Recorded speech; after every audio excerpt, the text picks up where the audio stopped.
welcome back to the Metal Exchange. Justin and Chris here with you for a bonus episode. How are you, my friend? Good. I am coming off a partial migraine that I feel good enough to go on, though. The show must go on. Vince McMahon would have made me perform, so I'm just going to go with it. I feel okay, so whatever. And by God, that's what you're going to do. So yeah. I applaud the A for effort, and I think this is going to be fun. Before we talk some Savatage, and we'll kind of set the ground rules in a little bit, I just wanted to talk a little bit more about the Halloween and Hammerfall show we saw a couple of days ago. I thought that people might be interested in hearing that as well. What were your thoughts, man? Like, I mean, we spoke a little bit about it on the main feed. That will come out on Monday.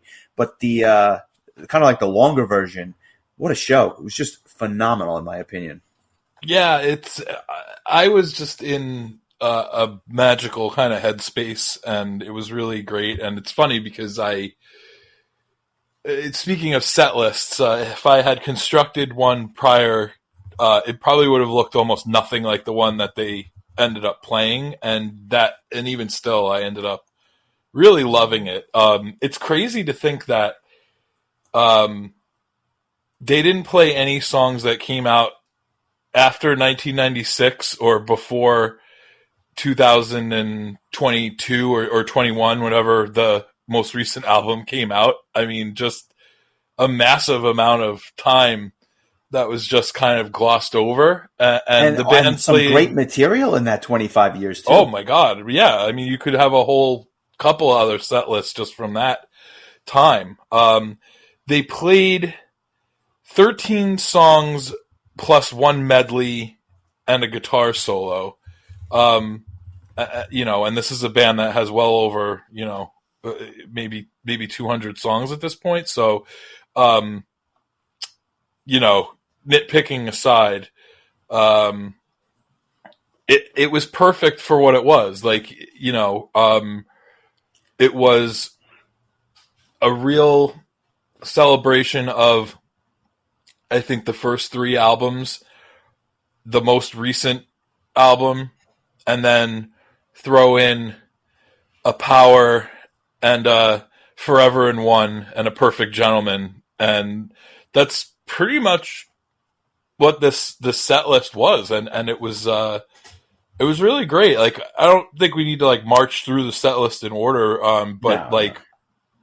I just thought that the way that the band has come together and as a one performing unit, and it's 7 guys on stage during most of the show, and they really made it look seamless. Like, it's really the vocals of all 3 singers working together.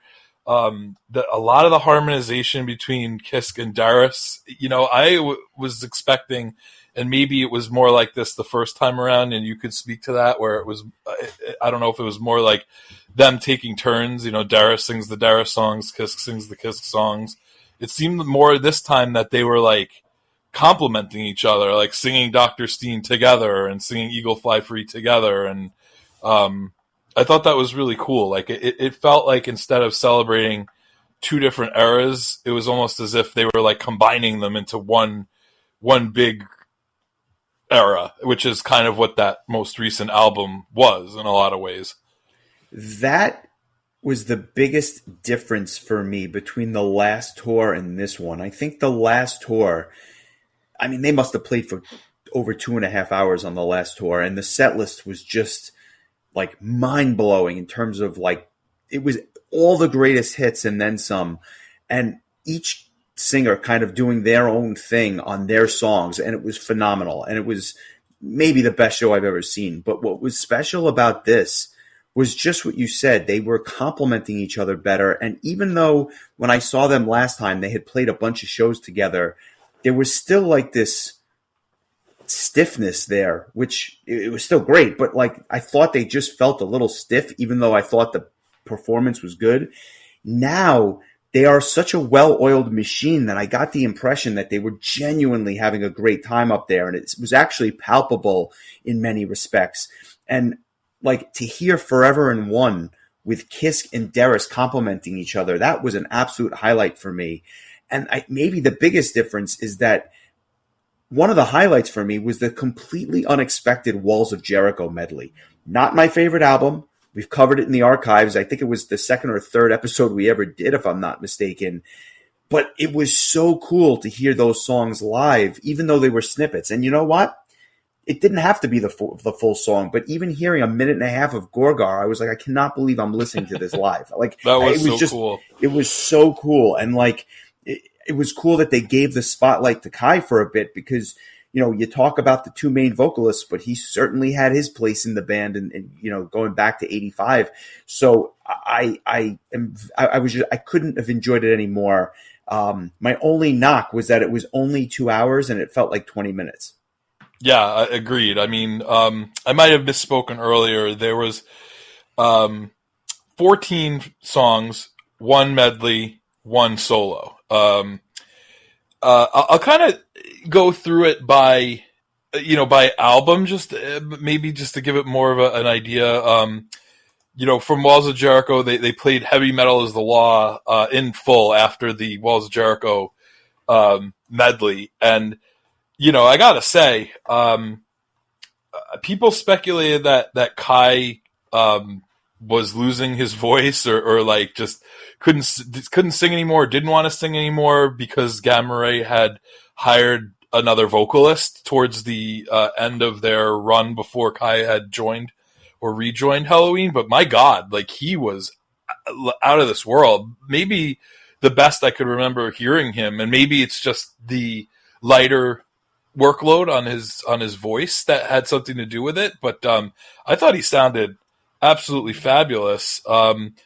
That they did How Many Tears with all three singing, which was just incredible. And I thought it was cool that was the last song before the encore, which How Many Tears used to be for almost every Halloween tour was the last song, dating back to the very first tours. And so, that was really cool. They played Future World from Keeper 1. They played a ton from Keeper 2. Dr. Steen, Eagle Fly Free, I Want Out, Keeper of the Seven Keys, and Save Us, which I think was the biggest surprise for both of us between that and Gorgar, I would say. I was not expecting to hear all of Save Us, and while it's certainly not my favorite song, it was so cool hearing it live. Like, that I think that was like the bone thrown to the diehards, like a little bit of an offbeat kind of deeper cut, and I thought that was really cool. I'm not sure if I ever heard it live before, so that was cool. And how great was Kisk on those tracks? I mean, He just sounded like it was 35 years ago. Yeah, even Darius sounded like better than, I don't know, maybe just I hadn't seen them all live in so long, but everybody sounded so good. Like, it was really impressive. They had three guys just singing their asses off, and they all did such a great job. And there's no stepping on toes, even though there's three guys out there playing guitar and three guys out there singing. Danny Lobel has just become the drummer. Like, he just is so good at, and he plays everything great. And like, he wasn't in the band for a lot of this material outside of the most recent album. And Marcus, I think, is just an underrated bass player. He's just been doing it for so long, and just everybody is just so good. So yeah, that's they played a couple of like early Darius era songs, Power, Perfect Gentleman, and Forever in One, as you mentioned, and then Best Time, Mass Pollution, and Skyfall from the most recent album. So I think we're at a point where it's going to be just impossible for them to kind of hit all the eras unless they're going to play like one song per album, which actually would be kind of a cool idea. Is like that if they did a tour where it's like they had hit one song per album, but then I guess Kisk and Kai probably wouldn't have as much to do unless they wanted to learn the Darius songs and be a part of that. But it's just interesting to me because Darius has been such a longer staple in the band compared to Kisk and Kai, but they really focused more on those days. But again, the fact that they all worked together made it feel less like we were living in the past and more like they were taking the past and modernizing it with all of the people. Well, we have a history of seeing Darius sing a lot of this older material from the decades that he was the lead and only frontman for the band. I have no issue at all focusing on the older material, but you know what would be sick? Forget Forever and One for a second. How cool would it be if they all of a sudden came out on the next tour and they split verses on I Can or something like that? Mm-hmm. Or like Soul Survivor where Kisk sings the second verse. Like, I think that would be awesome. And something I just hope they experiment with over time. It doesn't have to be every track. I'm very happy to hear Darius do the Darius songs. But, just the way that I enjoy hearing Darius sing How Many Tears, I would love to hear Kisk sing, I'll just say Revelations, even though I don't think they're ever going to play Revelation. Yeah, I think, correct me if I'm wrong, but I think during the last tour, Kisk sang Why, or at least a significant portion of Why, which I think is on the live album / DVD / Blu-ray, which was really cool. But, as a kind of a segue into Savatage, like Savatage did these B-sides, bonus tracks over the years where John would sing traditionally Zach songs and Zach would sing traditionally John songs. So it was kind of cool hearing Zach sing If I Go Away and hear John sing, All I Bleed. So I agree that like it would be cool to hear, Kisk kind of hit some of those Andy era songs, because God knows there's a ton of them, and there's a lot of good ones. Yeah, no argument. Well said. Just an A+ for me. I think I'd be remiss not to mention Hammerfall, who opened the show. They played longer than I expected. They played for a full hour. I think they played 11 songs, which was, rather impressive, and, not the longest material. So they're able to kind of cram them in. There was not a lot of dialogue in between songs.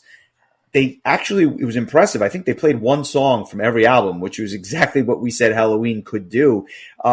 So to their credit, they kind of hit everything. I make no bones about it. I'm partial to the old material. We covered Legacy of Kings in the archive. So obviously, we have an affinity for the older stuff.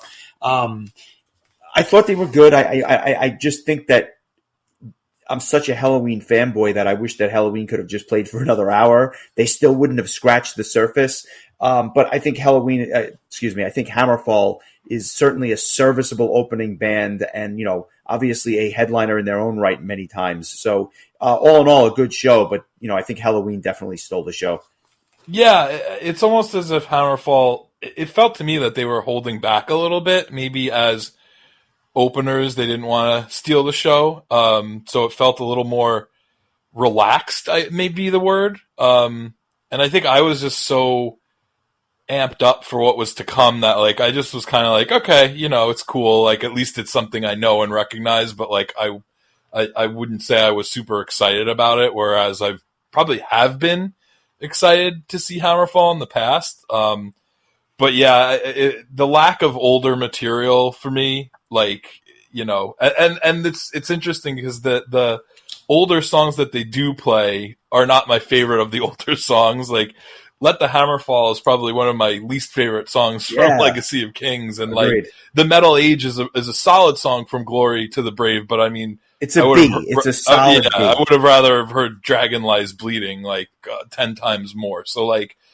again, I guess like the theme of this entire episode really is set lists and like what kind of set list you want to hear. And for me, like my Hammerfall set list would have been extremely different. But I think that, I'm sure that they, bonded because they've been touring beyond, before this US tour.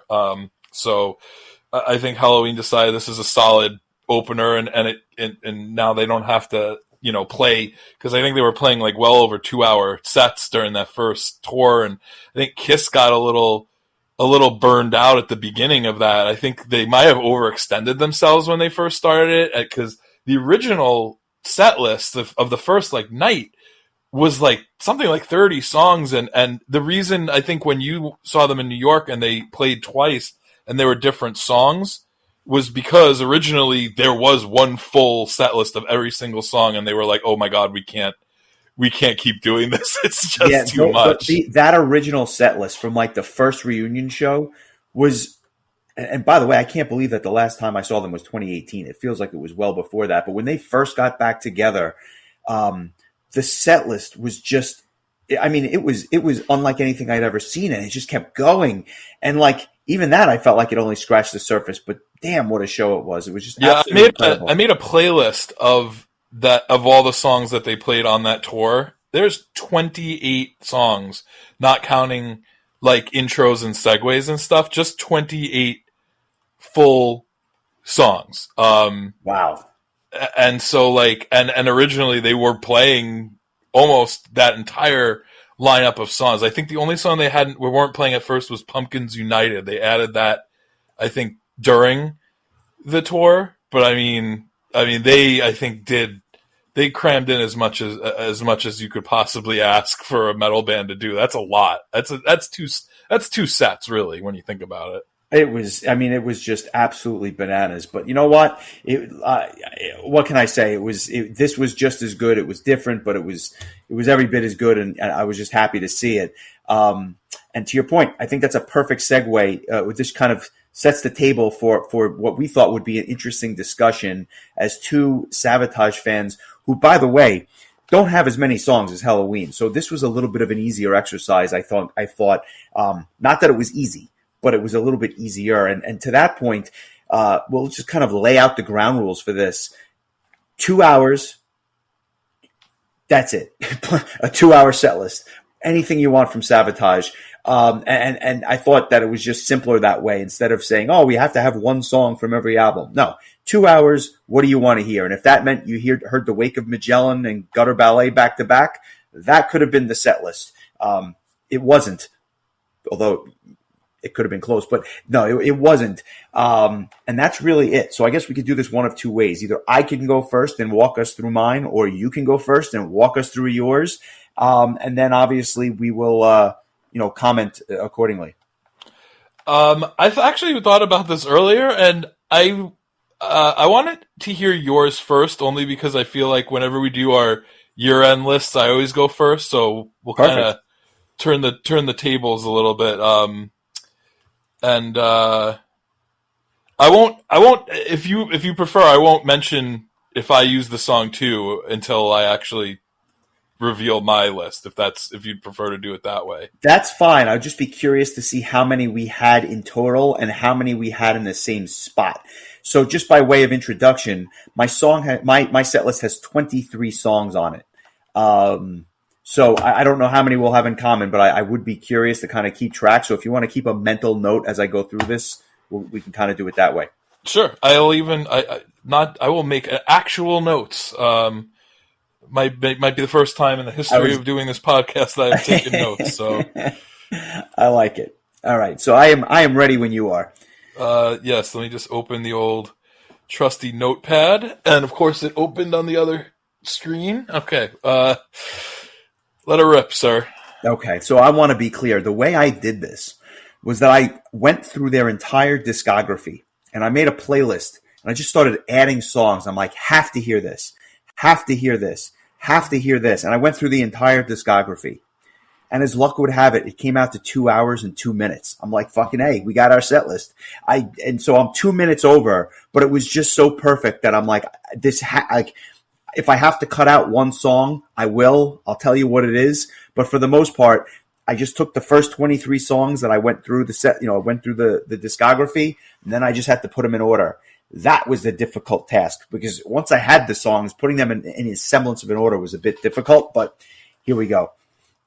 I'm going to allow the time overage in the time-honored tradition of soccer. There you go. We'll call it what do you call it? Injury time, or whatever you want to call it. Yeah. I'm going to allow it. And just by comparison's sake, my list was 22 songs, and it came out to an hour, 58 minutes, and 58 seconds. So I had 62 seconds to spare, so Nice. I'll give you 62 of my seconds. I think I'm over by about 38 seconds, but that's okay. We're gonna go with it. And if they have to pay the union dues to go over, fuck it. It's the last tour, so let's do this the right way. So I'm gonna write down your list as you go through, so I can compare it to mine when we get to that. So beautiful. We start off with, and I did this on purpose, and I'm kind of just narrating it as I go, but I started off with one of their oldest tunes, but to me, it's like a perfect opener. And that was done on purpose. I just thought it would be a cool way to start the show with a real old classic, and that's City Beneath the Surface. Okay, so not Fight for the Rock. No, we went even further back than that. Spoiler, I don't touch Fight for the Rock, but City Beneath the Surface, a classic John track, fresh vocals right off the top, off the bat. And then I have them go right into Handful of Rain, which I've always thought is just the perfect second track. I thought it was great as the second track on Handful of Rain, and I thought it was just a nice way to bring Zach Stevens into the set, kind of like after City Beneath the Surface, the lights fade out, and then all of a sudden you have Zach Stevens on the stage, like after the fade out and stuff like that. So I go right into Handful of Rain. It's going to be interesting, just comparing like how we envision like who comes out when and why and where and stuff like that. I think that's part of the fun as well. Totally agree. For the third song, we go a little bit of a not a B-side, obviously. It's an A-side track, but I wouldn't put it on the Greatest Hits album. It's just a song that I happen to love and something we covered in the archives, and that's Conversation Piece. I actually went back and did a little bit of a deeper cut for the third track. Just now you've gone old material, a classic, and a little bit of a deeper cut. And my rationale is I want the fans to be like, what the hell is happening next? Like, you just have no idea where they're going with this. Yeah, this feels like a Pearl Jam set list right now. I'm with you. Now they go into Jeremy. No, I'm just kidding. No, that was Orphan Land. That's Orphan Land, yeah. Exactly. So then I wanted to go back to the John stuff because I said to myself, all right, I want John back on stage doing leads. And I go right into Strange Wings, which is one of my absolute favorite tracks from Hall of the Mountain King. It's short, but it's just so tight. And I wanted it up towards the front of the set list. After Strange Wings, I wanted to go with basically something off their most recent album, which, as crazy as that sounds, it's 22 years old, which I guess I'm showing my age. But I have them do a full rendition of Morphine Child in all of its 10 minutes of glory. I think it's one of the best songs they've done on, recently, quote unquote, and I put that in quotes, but I have Morphine Child as the fifth track. And after that ends, I have John exiting the stage, and again, Zach coming out and blowing everybody's faces off with Taunting Cobras, almost like the start of a new set, but just squarely in the first part of the set. I saw Zach sing this with Arch Angel on 70,000 Tons a few years ago, and every time I hear him sing this song live, I'm just like, this song is made to be played live. So that's Taunting Cobras is next. And then I go into what I call the Dead Winter Dead medley. So they're going to play 3 songs in a row from Dead Winter Dead, just because I love the album and I feel like some of these songs are kind of neglected in many ways. They play This Is the Time, Not What You See, and This Isn't What We Meant all together. 3 songs that they don't really play much anymore, and that's going to change because they're going to basically do a 15-minute Dead Winter Dead medley at the end of the set, or I should say in the middle of the set. And then I have them go right into Chance with all the vocalists on stage, and that's kind of the end of Act 1. I thought the Chance was one of those songs that is like just the perfect pre-encore song, but I wanted to keep it like in the middle of the set because I figure they'll take like a 2-minute break, and then they'll come back out and they'll start the end of the set proper, if that makes sense. Very nice. It's a good start, and it's I'll just say like we're hitting it about 50% so far. Okay. Maybe like 55%. Like okay. Well, that doesn't make any sense. 50 to 60%. It's 52.8% spot on. No. I have been playing half of Not What You See on that list. Right, exactly. And only the third verse of Taunting Cobras. No. Okay, so about 50% so far. I like it. Start of, again, still the first set, but it's like kind of part B of the set. I wanted to go old school, so I thought of another opening track, and that's 24 Hours Ago. John comes back on stage. He melts people's faces off with another song off Hall of the Mountain King. Strange Wings and 24 Hours Ago are my two favorites on that album, so I figured let me hit both of them. After that, we finally hit, and I know I'll catch flack for this, what is my favorite Savatage album, and that's The Wake of Magellan. And they do The Turns to Me and Wake of Magellan back to back, just two of my all-time favorites, two songs that they often play live, but just right after each other, one after the other. So we go from a John track to two Zach tracks, and then I wanted to go back old school just to keep things fresh with a little bit of a deeper cut, and that's Warriors from Power of the Night. I thought it was another John track that doesn't get as much play as it probably should. It got a lot of play back in the 80s, and we're going to bring it back for this set list. With me so far? Yeah, love it. Now we go to two. The best part about this band is that I would be just as happy to see your set list as I would to see mine. Like, it wouldn't. You can't really lose here.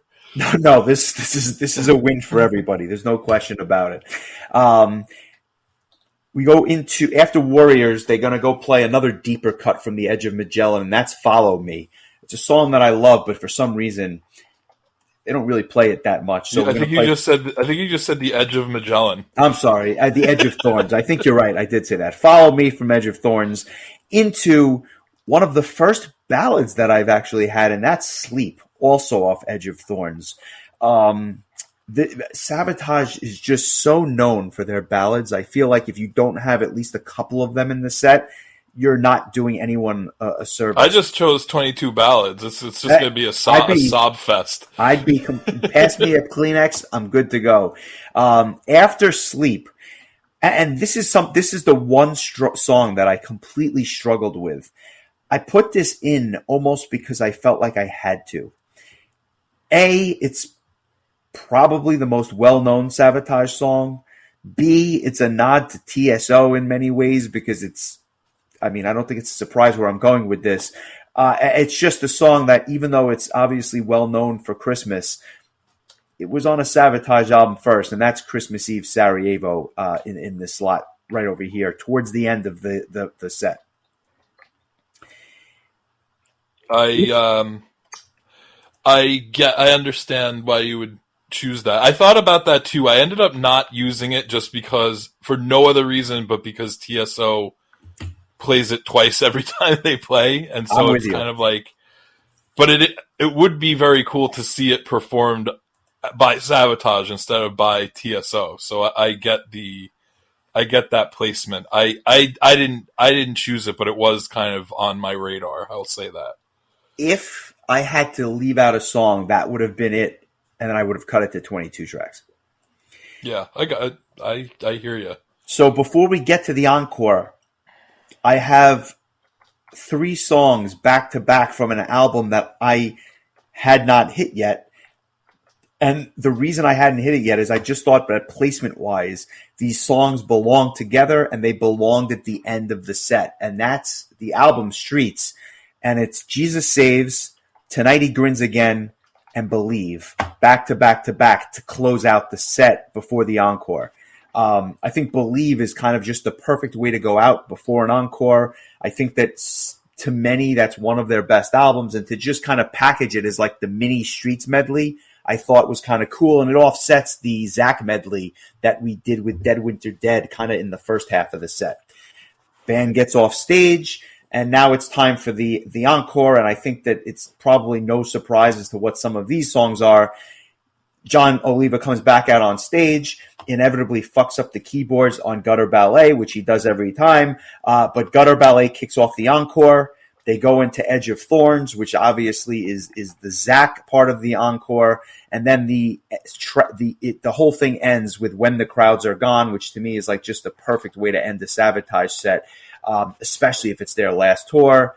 Exit stage right, pass me a tissue, and then let's hit the road so we can go see it tomorrow night. I like it. I'm smiling at some of the Rationale. some of the parallelism between the two lists, and then some of the things that are just like totally different. Let's see. I'm gonna just count how many songs we both chose real quick. It's actually a pretty decent amount.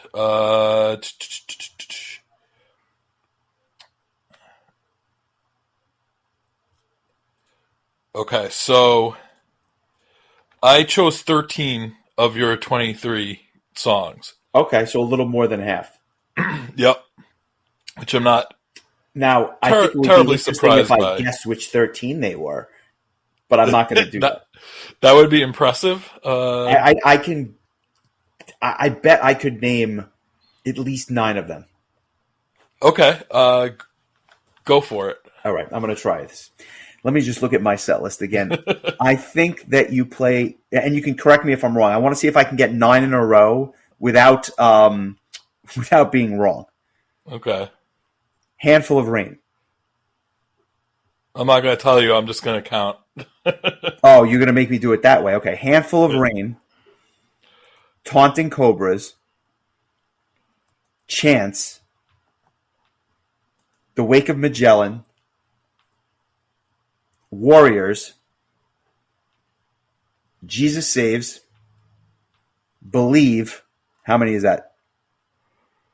Keep going. Gutter Ballet. When the Crowds Are Gone. Edge of Thorns. Is that 9 or 10? But that's what I'm going with. Okay, you got 7. I missed so I some of those you're not on your set list. Correct. All right, let's hear it. I'm ready to go. Okay. So I started out with Dr. Butcher. yeah, the whole Dr. Butcher album. It's just Caffrey and Oliva coming out, and just then they play all of Caffrey's "Pisses Me Off" album. I opened with "Welcome" from Wake of Magellan, and then going directly into "Turns to Me." Just Interesting. So you started with that talk. It's like not a parallel. It's completely different from what I did, but I like it. Okay, very good. Yeah. So we're just starting with the beginning of first 2 tracks of Wake of Magellan right off the bat, and then so we're starting out with just Zach for now. No John yet, and so that's followed by "This Is the Time" and "Handful of Rain." Nice. So I also have "Handful of Rain" towards the beginning. I kind of had that same feeling you did, that it's a good kind of earlier song to get the ball rolling. So that's my little Zach intro, or Zach startup. And then we go into a little bit of a John. I kind of chunked it. Like I was like a little bit of Zach, a little bit of John, a little bit of Zach, a little bit of John. So this is the first John block. I went with Warriors like you did. Nice. I pretty much I ended up not choosing anything from Sirens or Dungeons or Calling, and I went back and listened to both albums, and while there's songs I really like, I just happen to like these other 22 songs better. But sure. I did manage to use at least one song from every other album, including Fight for the Rock. Wow. And the next song is Red Light Paradise, which I think is one of the most underrated Savatage songs, and I love John's vocals on this. So Warriors, Red Light Paradise, and followed by Strange Wings. So that was a great choice. Obviously, I'm a fan of the same John songs because I had them both in mind as well. So 3 in a row, nice block. And it's also like one album after the other as well. Nice. So Power of the Night, Fight for the Rock, Hall of the Mountain King. And then we go back to Zach. All That I Bleed, which I don't think you had that one. I did not. Castles Burning, which I think is another underrated song from Handful of Rain. Interesting. So I chose Conversation Piece, and you chose Castles Burning. But same idea. Which I would not be sad about hearing either. And then we go back to John. So Zach just had a little return. Then a really cool. I love this right in the middle of the show. This John block here. Devastation from All the Mountain King. Nice. Summer's Rain from Gutter Ballet, and Morphine Child from Poets and Madmen. I also felt like, in spite of it being 10 minutes, it should still be played because it's such an awesome song. Yeah, that's interesting. Devastation and what was the other one? Devastation and Summer's Rain? Yep. Those are two deep cuts. I mean, like that's interesting because I feel like I kind of went greatest hits with one or two deep cuts, but those two in a row are like, you got to be a Savatage fan to know those songs. Yeah, and that's kind of what I'd want to hear. There's a lot of like the obvious choices, but I feel like you should sprinkle in some of those songs people would be excited to hear. And in all honesty, this really is just a list of my all-time favorite Savatage songs. It just kind of works out that way. And there is one more John song in this block, and that's Tonight He Grins Again. I just feel like you can't not have that one. That's a gem from Streets.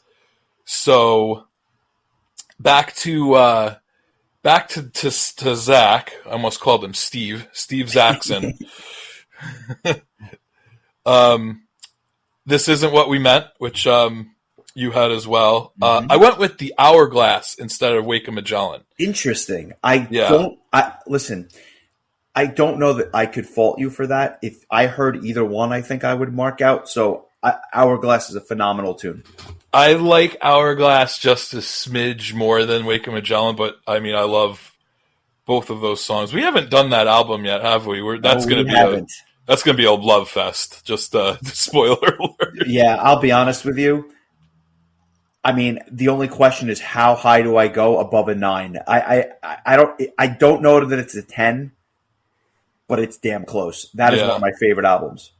And so now this is the end for me of the first act or whatever you want to call it, the pre-encore section, and then we go into I broke this up into 2 encores.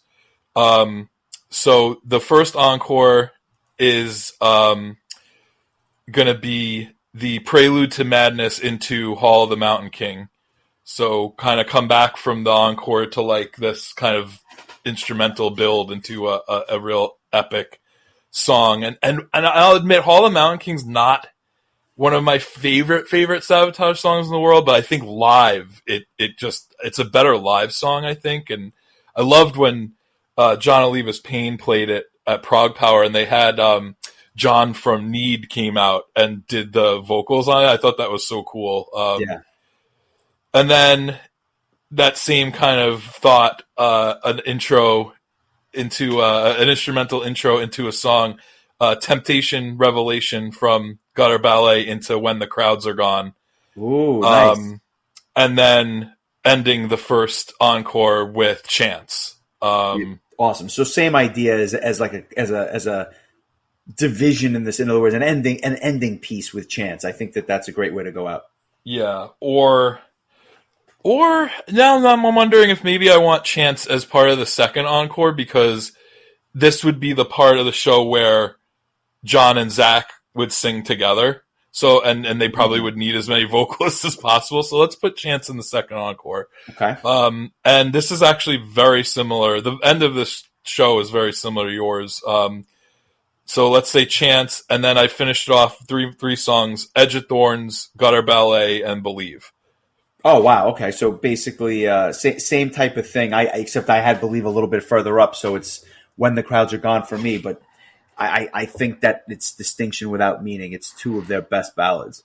Yeah. The one song that you listed that I didn't, that I'm kind of like, oh crap, maybe I would have liked to have squeezed that in somewhere. It might have just been like collateral damage in this impossible task. But this is I'm sorry, Not What You See is just such an awesome song, and kind of surprised maybe they have. I don't think they have, but I'm kind of surprised TSO hasn't played it, because I feel like that would be like a real TSO vibey kind of tune. But you know what? I think now that I've had I don't know, a week and a half or so to marinate on this, I don't know that I don't think I would change anything. I think I'm really happy with this list. I think I would leave it as is, and I think I counted, and it's almost 50-50 John and Zach songs.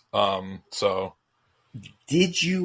were there any, if you had to pick, and this is kind of a revisionist history, if you had to pick like one or two more songs that just missed the cut, did you have any, or was that pretty much like obvious to you as to what they would be? No, there were definitely songs that I was probably like 15 or 20 minutes over, and I had to start trimming. I wanted to try to fit Sirens in somewhere on there. I just feel like that's a really great live song. I had considered Dungeons Are Calling or By the Grace of the Witch, which were Nice. from the Dungeons Are Calling album. The Power of the Night, the title track, is another one that I really like. Nothing else from Fight for the Rock. I mean, Jesus, anything from Hall of the Mountain King would have been cool. Like Beyond the Doors of the Dark. I think I had 24 Hours to Go, as like a final cut. Legions would be sick. That was the one, that Legions was the one song where after like I said, I come up with this 2 hour and 2 minute list. And then when I went back, I'm like, oh fuck, I left out Legions. And so like that was mine that I said, if I had room for one more, I would have either put that in or swapped it out with Christmas Eve. If I, it was close. That's the one for me. It's funny you mentioned it. As far as Hall of the Mountain King goes, Strange Wings and Devastation are definitely my two favorites. So those were the easier ones to leave in there. I think I was pretty good with my gutter ballet choices. I mean, Streets, I think the fact that we heard all of Streets made it a little bit easier to leave some of that stuff off. So that's part of the reason why. But going back to Gutter for a second, go for it. The one song on there that I would have been like the second omission, I toyed with putting Hounds on there, and I didn't. But or even of Rage and War, I think that those were two. If I had to pick three omissions, Legions, of Rage and War, and Hounds, those were the three. Hounds is a great song. I think The Unholy and Mentally Yours are really good, like deeper cuts too. Mm-hmm. As far as Streets goes, it's kind of like, it's almost like the more streets you have, the more streets you need to add, because it's like all is kind of woven together. So it's kind of difficult to just like, pick You're Alive and then not pick Sammy and Tex or like something like that. So, there's some songs from there. I mean, songs we talked about from like Edge of Thorns, He Carves a Stone would have been kind of cool. Yep. Follow Me is another good one. I liked your Conversation Piece choice. That's a really good song. Degrees of Sanity is another one. Yep. Miles Away, I think that's another cool one I think would have been cool. Yep. Yeah. I think, I probably considered Alone You Breathe from Handful of Rain, but I also didn't want to like overdo it on the sappy stuff. And so I kind of, I went with Castles Burning and Handful of Rain from Handful of Rain and Chance. Taunting Cobras is an awesome choice too, though. Nothing wrong with that. Looking at Dead Winter Dead. Yeah, I just kind of wish they'd play the whole damn album, honestly. Like, I'd be okay with that. And I think everything else I kind of mentioned as we went along. There's some good songs from Poets and Madmen as well, but I feel like going with a 10-minute Morphine Child kind of covers that. Did the album justice with and Back to a Reason's another really good song, but again, it's another kind of ballady kind of like downer, I guess, kind of song. So, did you consider, not like the band has a ton of B-sides or anything, but were there any like B-sides or covers or anything like off the beaten path that you thought about? Not really. I think I may have wrestled with like not an odd, but maybe like an acoustic portion of the show where they would have done maybe 15 minutes of acoustic songs, because they've done a lot of acoustic B-sides of their own material, which are outstanding. But I didn't want to strip down their last show with the 15-minute acoustic portion, so I ultimately didn't go with it. They have some great B-sides. I love the song Desiree, but not enough to put it on the actual album. Yeah, that's fair. I mean, I think their This Is Where You Should Be is a really awesome John sung B-side that was on the From the Gutter to the Stage compilation that had a few bonus tracks. That'd be cool. Or hearing the alternate version of Jesus Saves with the choir and everything, the church choir, that could be kind of cool. But yeah, I tried to keep it fairly reasonable and simple. I don't know if the band is going to play a 2-hour set list, but I feel like that's right around the sweet spot where I think you get a lot. You just get a lot of songs, and I don't think you end up feeling like there was too much that maybe you missed out on. I think regardless of what they choose, I mean, I probably would rather see one of our lists over what they inevitably end up choosing. But like I said about Halloween, I don't really think there's any way for them to go wrong here. Yeah, I think that no matter what they play, I will be pleased. I think if anything, they may skew greatest hits. It may actually be more greatest hits and less, deeper cuts. But again, you're talking about two fanboys, so yeah, you're also talking about a band who doesn't have a ton of hits, quote unquote. So, but there's certain they're not playing Gutter Ballet, sure, of course, that kind or of Believe, thing. Or Edge of Thorns, Jesus Saves. There's some you just know what you're gonna get. Yeah, so some definites. But all in all, I think I'd be happy with either set list, and I'll say that this was an interesting exercise. I'd love to do it again for some other bands, bands that we know exceptionally well. But for this one jumped out at me pretty, it was easier than I thought it would be. That's, I guess, what I'm saying. Yeah, I actually didn't have too much of a struggle. I think, like you said, ordering it was more work than choosing the songs. I probably chose my 30 favorite songs or so, and then just had to trim a few and that makes some of those hard choices. But I'd be pretty amped to hear either of these. I like that we both chose Warriors. I feel like that's a song that nobody talks about, but I feel like, I don't know if John would want to be singing it at this point in time. That's a hard, I imagine that's a hard song to sing, but I don't know, man. It's cool. I liked hearing your mindset too of why you place things, and I like that you kind of kept things in album blocks, which is kind of cool. Yeah, it was. Listen, like I said, that you can't go wrong. But that'll be a band where I think I make a concerted effort again not to see the set list before going to the show, and I just want to go in there and enjoy it. But I got to be honest, I guess I was spoiled. I saw Halloween twice on the last tour, so I went to one show this tour. I may take a few days off from work and hit up as many of these shows as I can. If there's a Philly show or a Boston show or a DC show, I mean, I don't know what their intentions are. I got to see this show more than once because this is the end. Yeah, if there's even the remote chance that there's one song that changes per show, I'll go to every one. I would think I would go see the same set list 3 times in a row just because it's Savatage. If the 9th song was different on every night, I would go to see what that 9th song was. But I am going to avoid as best I can the set list. I mean, even if it means that they play in Europe for a year and there's just set lists floating, and I know that videos are going to leak and whatever, but I am going to outwardly avoid. I did it for Halloween pretty well.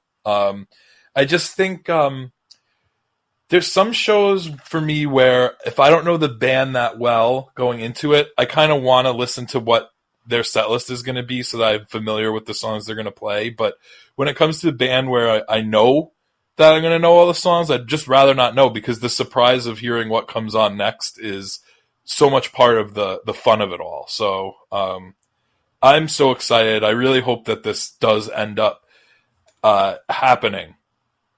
Because it's just, this is, again, much like the whole Halloween with Kai and Kisk, this has also been kind of a dream of mine for, 20 plus years now to see that. And again, I've never really seen Savatage. I've never seen Savatage with John and Zach together. I've never seen Savatage with Zach, period. But I've never seen, when I saw Savatage, it was with it was during the Morphine Child, the Poets and Madmen tour with Jack Frost and Damon Janaya, and I believe it was Jeff Pleat, Chris Caffrey, John Oliva, and Johnny Middleton. So it was most of the classic Savatage lineup, but it was missing Al Pitrelli and Zach Stevens, who had left the band before Poets and Madmen came out, or somewhere around that time. So the idea of like seeing all of them together, and then you throw in Dr. Killdrums to play some songs as well. I'm not sure if they're planning on bringing him on tour. I know they're planning on him being involved in the album or whatever, but just a real proper reunion. And as you've heard from us, there's a plethora of really fantastic songs to choose from. So this is enjoyable. I'm curious. I'm curious what other bands we could do this for. I feel like Savatage was like the obvious first choice, though. I have some others in mind, but we'll save it for another month. And Savage Circus. Play the first album. No, what I was going to say is this is going to be, I'm sure, the first of many, and we'll obviously do another Savatage album in December like we always do. Yes, absolutely. That goes without saying. We may need to start adding more Savatage episodes, or at least like an additional one throughout in the year to make our way through the set list a little bit quicker. But I feel like, whereas with Halloween we've kind of accidentally gone chronologically, with Savatage it might just be where we start naming random albums until we've done them all, and then have to do Fight for the Rock last. Yeah, I think that is entirely possible. Which I think is going to be the most interesting. Yeah, I think that's going to be the most interesting Savatage episode out of all of them, is Fight for the Rock. So it gives us something to look forward to. Stay tuned. We will be back. We will be back Monday with our regularly scheduled program, and we'll do this again soon. Enjoy the night, my friend. This was fun. Yeah, absolutely. Have a good one, buddy.